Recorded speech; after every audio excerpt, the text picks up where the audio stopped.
going on, you guys? Gorlstrom back here with another analog Conjurations video. This is number 22, 23? Yeah, 23 I think. But anyways, regardless of what number it is, hope you guys like this stack. I've really been enjoying you guys, leaving likes, and actually the views, they're still popping up. They're still getting some good numbers, so I really appreciate that, you guys. And you guys have been very kind on Instagram as well. Shout out to all of you guys who have been supportive of this channel's comeback. What is this, like the fucking 10th comeback already? But life gets in the way, you guys. What can I say? Anyway, hope you guys like this stack that I have prepared for you guys today. It's very influenced by the fact that I'm going to the Metal and Beer Fest by Decibel in Philly next week, and I'm very excited about that. So hopefully you guys like this stack and stay tuned. Got mostly death metal today, actually all death metal except one album, which is the first one I'm going to talk about. This is Voivod's War and Pain. This is a double cassette box set released by Floga. Comes on great white with red lettering there, the white shell with the red lettering. This double box set comes with, of course, War and Pain in its entirety, and then also a few live demos that they did, Anachronisms, and which other ones that come with? The Total to the Death, and also Morgoth Invasion, which also contains some Roar tracks on there. But yeah, let me show you guys the rest of this little box set. It's pretty fucking cool. You guys are Voivod fans here. Oh, it's upside down. Fucking idiot. Yeah, this is the other side of it. And of course, the Immortal Away artwork there. I fucking love it. Then, of course, we have the lyrics here. Man, what can be said about this fucking iconic thrash record? Well, for sure, my favorite song has got to be Live for Violence. Yeah, I think that's easily my fucking favorite. And then maybe, of course, Iron Gang. That has a very, very heavy Motorhead spirit, very heavy Hellhammer spirit, too. I think in general, this Voivod's always kind of hard to explain because, of course, their style just differs from album to album. I think they have, like, what, over a dozen albums, and none of them sound the same. I think maybe fucking this one and Roar are kind of pretty similar in sound. But yeah, anyways, this one is just a fucking journey. I can't really explain the nuances in the fucking music of Voivod. I mean, I remember when I first got into these guys, I couldn't really get into them as easily as other thrash bands. For some reason, sure, the intensity was there, and of course the metal, the fucking thrash was there, yeah. But the way the music was composed, and took me a while to get used to Snake's vocals for some reason, for some stupid reason. Now it all makes sense. But yeah, throughout the years, I kind of really understood what this album was about, especially listening to the title track. It's classic thrash, but it's also very trippy, and I love Snake's vocals in that one. But yeah, Live for Violence also because of Blackie's bass tone, so fucking heavy, so fucking great. But yeah, Voivod, of course, Mortal Canadian thrash metal band. They're gonna play on Friday, and that upcoming Metal and Beer Festival, so I'm very fucking excited to see them. They have a bunch of albums though, so I really don't think they're gonna play much for War and Pain, at least a few, I hope. I mean, as long as I get to hear Iron Gang or fucking Blower, or War and Pain itself, or of course Live for Violence, I mean, that'd be the shit. But yeah, we'll see. Anyways, if you guys still see this box laying around, highly recommend it. So let's get on with it. Alright, so only 2 cassettes for you guys today, but this one is fucking massive, even though it's only a 10-minute EP with 1 instrumental and 2 classic tracks. Of course, I'm talking about Nile's Ramses Bringer of War demo, and of course all the tracks on here you can find on their first album. So yeah, I mean, I think the difference between the songs on the album and this one, which is Howling of Djinn, and of course the great Ramses Bringer of War, Ramses Bringer of War, yeah, Ramses is great, I guess. And the fucking instrumental, I can never fucking Direct Craig Lade der Asura. I don't even know what the fuck that means, but that one pretty much sounds the same on the album.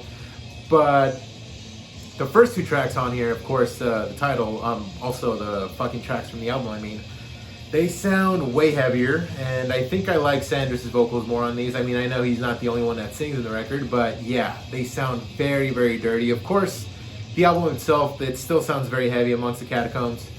But yeah, dude, it's fucking amazing. I really love the tone on this. It really sounds heavier. I think the pinch harmonics and Howling of Djinn, which is I think Howling of the Djinn is basically my favorite track off this one, and of course the full length. But yeah, man, I think the pinch harmonics in the beginning sound way heavier in this, which I really fucking like. And Ramses Bringer of War, it kind of really sounds the same. Anyways, this one, well, not really, it sounds different, but not too much difference that I can tell. And also in this one, There's not that random little vocalization that comes in the middle of Howling of the Djinn, which is like a little, which is pretty disappointing, but pretty good shit here. Only 3 tracks, worth your time. Green Shelling, released by Hell's Headbanger Records. Of course, HHR, good old HHR. Here's the J card here. Nile, Ramses Bringer of War. There's the lyrics there. And the other side of the J card. Unfortunately, Nile is not playing this weekend in Philly.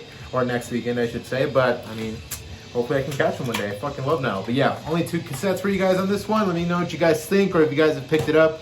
I think the 7-inch is out in Hell's Headbangers, by the way, if you guys want to get that shit. But anyway, moving on to the records. Moving on to Sweden. Swedish death metal. Swedish death metal from 91, to be specific. Now, 1991 in Sweden, what do we got? We got Unleashed Where No Life Dwells came out, Like an Ever-Flowing Stream. What else came out in 91? Into the Grave by Grave. There's another big one I'm missing. Unleashed, Dismember, Grave. I'm blanking on the 4th one that I was gonna say, but I was like, yeah, 91 was a fucking bang year for Swedish death metal, man. And of course, those fucking Titans albums, I mean, those albums are fucking Titans at this point in time. So, you know, this one, I think that's why it's so underrated, because it kind of got, you know, brushed under all that greatness. You know, those fucking albums are iconic at this point. And I feel like this one really isn't, but it's very much so worth a listen. This is Sorcery with Bloodchilling Tales. And right off the top, I should say, I've always found this artwork very goofy. I mean, it is pretty cool looking with the wizard there and everything, but it's just very goofy. And I never imagined when I first listened to this record that it was going to sound very fucking evil, which it really fucking does. So yeah, this is the back of the record here. Nice picture of the guys there. Yeah, so fucking good, man. I really love this because Ola, I think that's the singer's first name. Yeah, I think his name's Ola. He goes from very deep growls to very like snarling, like snarly vocals, which are very fucking great. And the guitar work is fucking great. It really sounds very evil. I think my favorite songs for sure have to be Rite of Sacrifice, Lucifer's Legions. Lucifer's Legions for sure sounds thrashy as hell, which, you know, if death metal gets thrashy at any point, I really fucking love it. So yeah, I mean, I think Lucifer's Legions, and I think Descent to the Ashes, fucking great fucking shit right there. And like I said, I really like Ola's vocals because it goes, you know, they go from a range of growls to snarls, which I really like. You know, he keeps it different in every song. Solid black vinyl here, the logo there. And I really like when bands have inverted crosses in their logos. I mean, I know Sorcery's is very small there, but I mean, gotta love that shit, right? Anytime there's an inverted cross on the fucking logos, I mean, I listen to it. I mean, the classics being, I don't know, Mayhem, Unleashed, who else? Fucking Possessed, of course. But yeah, anyways, here's the lyric sheet. All the lyrics there. Fucking the other side. But yeah, man, 1991 in Sweden. Fucking iconic time, man. Oh, to be alive during those times. So yeah, man, Sorcery, Bloodchilling Tales, give it a shot, especially that song, Lucifer's Legions. I really love this album, man. I really poked ass to really get this on vinyl. I mean, I don't even know if there was other reissues before this, but it's always been one of my top Swedish death metal records that I go to because it's one of the first ones I ever listened to. I mean, when I was really getting into Swedish death metal, like I found this by luck, I think in the archives and the recommended artists. Similar artists tab. But yeah, man, Bloodchilling Tales by Sorcery, highly recommended if you've not listened to it. It's a very enjoyable listen. Sure, nothing crazy fucking, you know, standout-ish, I guess, but still worth a great listen and very evil shit. Other good ones to listen to, Death, Rite of Sacrifice, and Descent to the Ashes. I think those are the way to go. So yeah, Sorcery, Bloodchilling Tales, go listen to it. Alright, now we get into some shit that everyone should fucking know. I mean, these albums are, I don't even need to mention them. I mean, just by looking at them, you guys know what this is. These are the Metal Blade 2021 reissues of the Cannibal Corpse albums that I'm going to show here. And this one, of course, Eaten Back to Life, it's tied with Tomb of the Mutilated as my favorite. I mean, Eaten Back to Life, when I really first listened to it, I mean, of course, I started with Tomb of the Mutilated. But when I heard Eaten Back to Life, I just couldn't escape that punky, thrashy sound that one has. And like, again, I'm a sucker for thrashy death metal. But yeah, that's not the variant I was looking for. I know there was a few variants that Metal Blade came out with, and that one's pretty cool, but I think if I find any of the other variants I was looking for, I'm going to grab them. I mean, best song on here for me, Put Them to Death, man. Especially that song where Chris is like, let them go, no, torture them slow, fuck you, and you're good. Oh man, just gotta fucking love it. Yeah, man, Cannibal Corpse, Seen Back to Life, Edible Autopsy, Born in a Casket, that fucking slow ass intro always gives me fucking chills to this day. Fucking love this record, man. This is the Rusey Owen area. Rusey and Owen being the fucking guitarists. Of course, Paul and then Alex and Chris Barnes. I think, you know, I'm gonna say it. I think Getting Back to Life's got to be my favorite, man. I just really love how primitive this sounds and just how different it sounds from the other Barnes albums, really. Like, it's heavy, it's just savage, so I fucking love it. And of course, the album artwork is just fucking iconic at this point. So yeah, gonna see Cannibal Corpse, actually. Cannibal Corpse, very influenced by the fact that I'm going to the Metal and Beer Fest, so can't wait to see him. I think the last time I saw Corpse was during their Torture tour, which is fucking awesome. Yeah, I think, God, I'm fucking blanking. Yeah, Scourge of Iron. I think, yeah, Scourge of Iron is a song on there on Torture, and they fucking played that live when I saw them, so I was fucking ecstatic. I'm pretty sure it's called Scourge of Iron. It's been a fucking while since I've listened to that album, but yeah, fucking Cannibal Corpse, man, always puts on a great show. Anyway, moving on to Cannibal Corpse's, of course, other effort, Butchered at Birth. You may have heard of it. And I think this one is clear with black splatter. Yep, that's right. Or clear smoky. You know, you guys, gotta admit, the first 4 or 5 tracks on this album are just kind of mad at me, you know? This is, I think, my least favorite Barnes Cannibal Corpse album. Just by the fact that I've never really been a fan of the distortion on this one. It's still heavy, don't get me wrong. It still has its, you know, appeal. But I just feel like, I don't know, the guitar tone is off for me on this one. But it's still, I think, their most evil sounding fucking record. The lyrics are pretty evil, especially Vomit the Soul, which has Glenn Benton as a guest vocalist. One of my favorite songs on here, but my favorite has definitely got to be Innards Decay. The fucking riffing on that song is just insane. Of course, Paul always behind the fucking set, just making it even better. So yeah, Innards Decay, and I think my favorite, my other third one, so Innards Decay, Vomit the Soul, and maybe Rancid Amputation, yeah, for sure. I tell you guys, like the first 4 tracks on this record, they just don't do it for me, man. Especially the riffing off the top of fucking Meat Hook Sodomy. I don't know, man, it's just like, it doesn't sound as heavy. And still not to say that this is not a great record. It's a great fucking record, and I still put it on from time to time to listen to it. But yeah, mostly I just go to Innards Decay and Vomit the Soul, but I mean, it's iconic at this point. I'm pretty sure some of you adore this record, which, you know, who doesn't? But yeah, my least favorite of the Barnes era, but still great to have, and I'm still happy to add it to the shelves.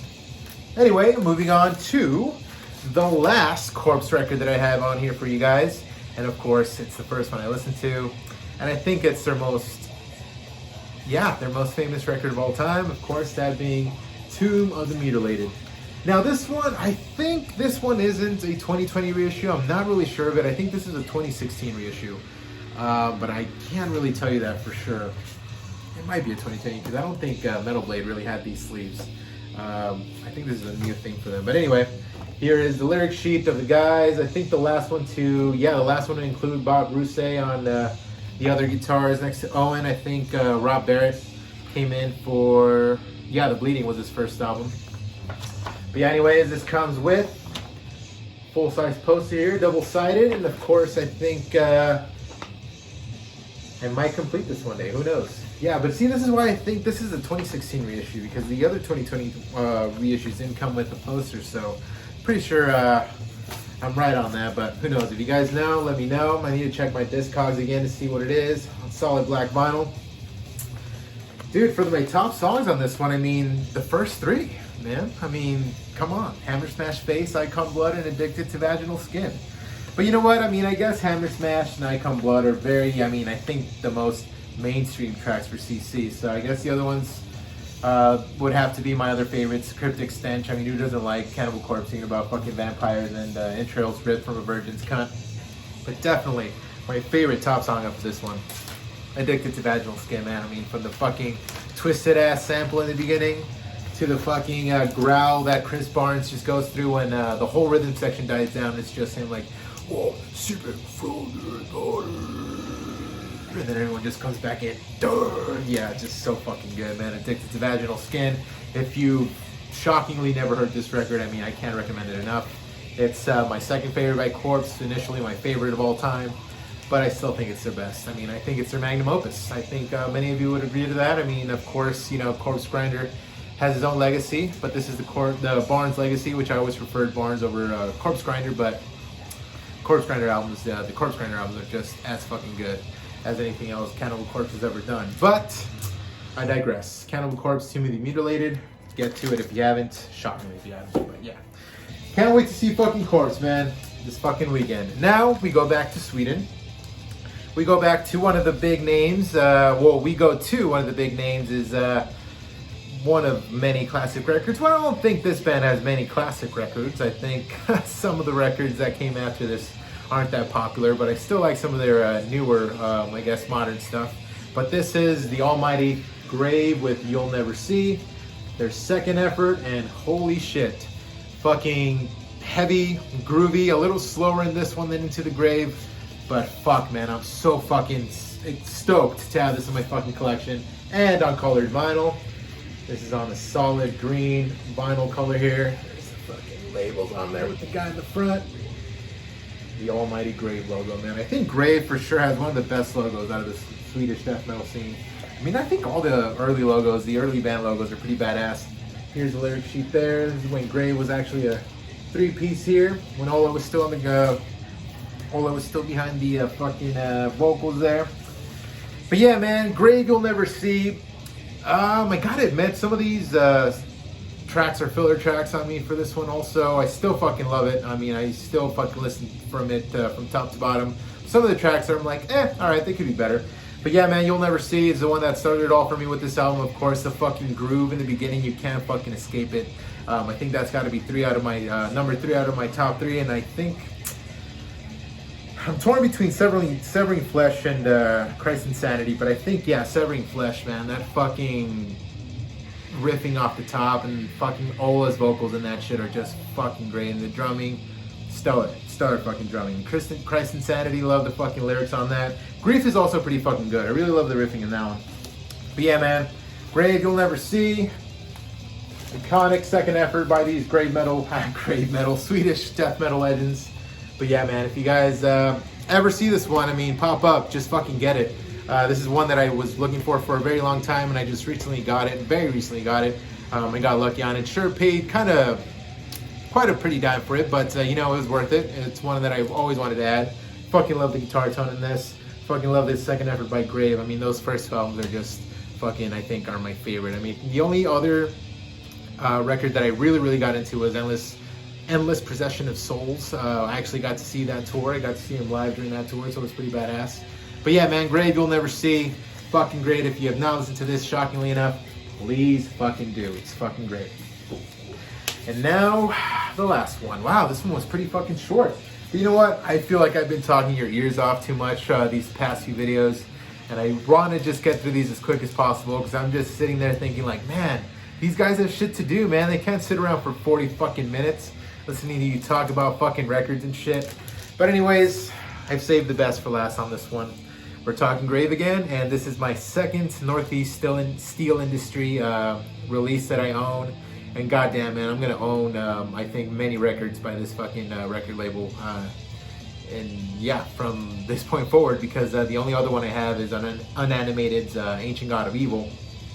That fucking release is fucking beautiful, man. I showed it here earlier on an earlier video, very recently. I think the first comeback video I did, yeah, featured Ancient God of Evil, which is fucking beautiful. But yeah, man, all these records are going to be imported though, because they come from China, and of course I'm talking about Grave's Into the Grave. Now, the coolest thing here, see that shit, the invisible embossed logo, just fucking did it for me, man. Of course, the beautiful Obi strip there, just look at that, man. But that is not the best part about this fucking record. No.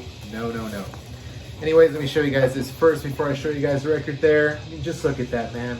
Of course, Mandarin lyrics here, which doesn't do me any good, but maybe one day if I pick up Chinese, I can fucking read this. You never know. Show you guys the lyric sheet here, or lyric sleeve, but I'm not gonna put my fucking record in there. It's too fucking beautiful for that, but yeah. Lyric sleeve here, guys on the fucking side there. But now, let me get to the best fucking part. Look at this fucking record, you guys. Just look at that. Orange, green, yellow, black splatter. Fucking shit, you guys. When I saw this, I was like, fuck! I couldn't even fucking finish the fuck, man. So fucking good, man.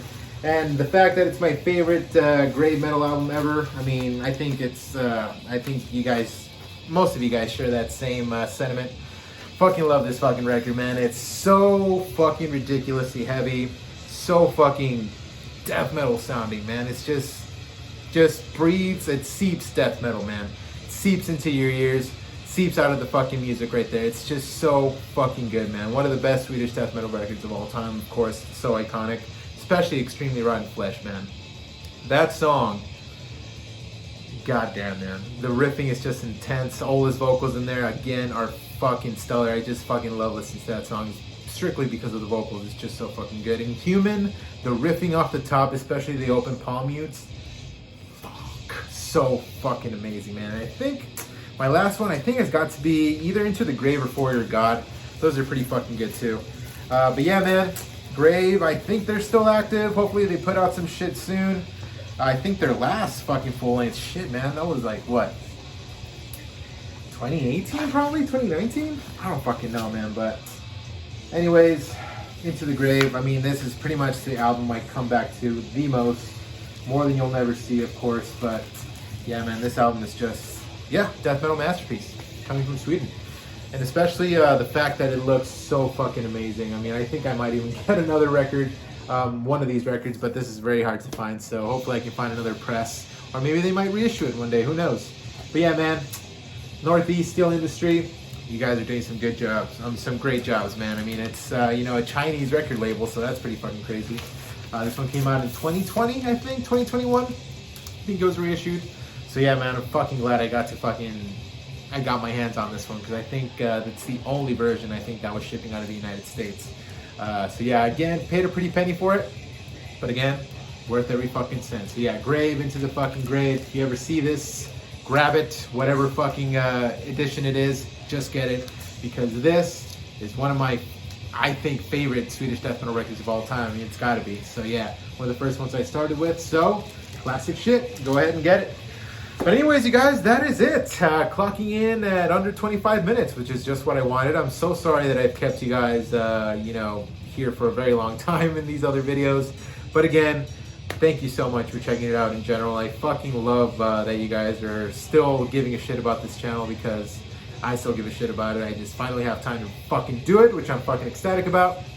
And since I'm keeping him short, hopefully I can upload twice a week now, especially with the Shooting the Shit series I'm going to bring back eventually. I just need to come up with some topics to talk about. So yeah, just let me know. Anyways, you guys, that'll do it for this stack. Let me know what you guys have been listening to. Let me know what you guys, give me some idea for topics. Any ideas you have for topics, I, you know, welcome them. Because I might be shooting the shit very soon. So anyways, and if you guys are going to the Decibel Metal and Beer Festival in Philly, let your boy know so we can fucking meet up and, you know, drink some beers and shit. But yeah, man, and also Nuclear Assault is playing, oh my god, I should also, you know, finish it off with this.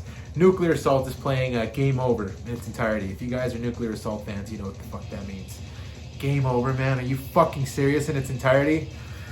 I can't fucking wait, man, especially when After the Holocaust is played. After the Holocaust, man, one of the best fucking thrash songs ever written. Anyways, also Candlemass is going to be playing, Voivod, Full of Hell, Cannibal Corpse, of course, Sanguisabog, or however you fucking say that band. Sanguisabog? I don't even know how to say it, yeah. I've never listened to those guys. Their fucking logo is just crazy, their artwork is crazy on their albums, but we'll see. There's many bands on that lineup that I haven't listened to yet, so hopefully after, next Friday and Saturday, I have some new listens. So yeah, stay tuned. I'm also thinking of fucking vlogging it, because why not? But I'll see, because, you know, vlogging is not that easy. So yeah, we'll see anyways, you guys. Thank you so much for tuning in. I'll see you guys next week. Take care.